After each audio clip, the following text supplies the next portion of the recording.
आपण पाहताय प्राध्यापक डॉक्टर मच्छिंद्र सत्य यांचे लोकसंवाद न्यूज. सत्य जे तुमच्या समोर. पुण्यातील लोहगडावर केतन अग्रवालचा दरीत पडून झालेला मृत्यू हा अपघात नसून त्याच्या होणाऱ्या पत्नीनेच प्रियकराच्या मदतीने केलेला क्रूर खून असल्याचं उघड झालंय. या प्रकरणात मुख्यमंत्री देवेंद्र फडणवीस यांनी मोठी कारवाई करत आरोपींना कठोर शिक्षेसाठी थेट ज्येष्ठ विधिज्ञ उज्ज्वल निकम यांची विशेष सरकारी वकील म्हणून नियुक्ती केली आहे. 18 जून रोजी लोहगडावर केतन अग्रवाल या तरुणाचा दरीत पडून मृत्यू झाला. सुरुवातीला तो फोटो काढण्याच्या नादात खाली पडला असा अंदाज वर्तवण्यात येत होता. मात्र लोणावळा ग्रामीण पोलिसांनी जेव्हा सखोल चौकशी सुरू केली तेव्हा पोलिसांच्याही पायाखालची जमीन सरकली. केतनचा मृत्यू हा अपघात नव्हता तर त्याची हत्या करण्यात आली होती. केतनची होणारी पत्नी सिया गोयल आणि तिच्या प्रियकराने मिळून केतनला 400 फूट खोल दरीत ढकलून दिलं होतं. पोलिसांनी या दोन्ही मुख्य आरोपींना बेड्या ठोकल्या असून त्यांनी आपल्या गुन्ह्याची कबुलीही दिली.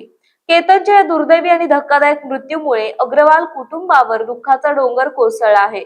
आपल्या मुलाला न्याय मिळावा यासाठी आज केतनचे वडील विशाल अग्रवाल यांनी पुण्यात मुख्यमंत्री देवेंद्र फडणवीस यांची भेट घेतली.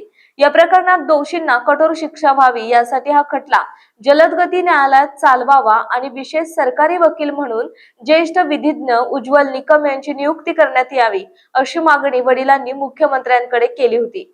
मुख्यमंत्री देवेंद्र फडणवीस यांनीही ही मागणी मान्य तात्काळ केली असून विधी आणि न्याय विभागाच्या सचिवांना तसे निर्देश दिलेत. विशेष म्हणजे ज्येष्ठ विधिज्ञ उज्ज्वल निकम यांनीही या प्रकरणात विशेष सरकारी वकील म्हणून काम पाहण्यास आपली संमती दिली आहे. खुद्द सीएमओ कडून ट्विट करत याबद्दलची अधिकृत माहिती देण्यात आली आहे. दरम्यान या हाय प्रोफाईल हत्या प्रकरणात पोलिसांनी आता तपासाची चक्रे अधिक वेगाने फिरवली. या गुन्ह्यात आणखी कोणाचा हात आहे का याचा शोध पोलीस घेत आहेत. या चौकशीचा भाग म्हणून पोलिसांनी आता मुख्य आरोपी सिया गोयलच्या भावाला म्हणजे साहिल गोयलला चौकशीसाठी ताब्यात घेतलं. गेल्या काही तासांपासून लोणावळा ग्रामीण पोलीस स्टेशन मध्ये साहिलची कसून चौकशी सुरू असून त्याचा जबाब नोंदवून घेतला जातोय. याबाबत माहिती देताना लोणावळा ग्रामीणचे पोलीस निरीक्षक दिनेश तायडे यांनी सांगितले की साहिल गोयल पोलिसांना तपासात सहकार्य करत असून विचारलेल्या प्रश्नांची उत्तरे देत आहे.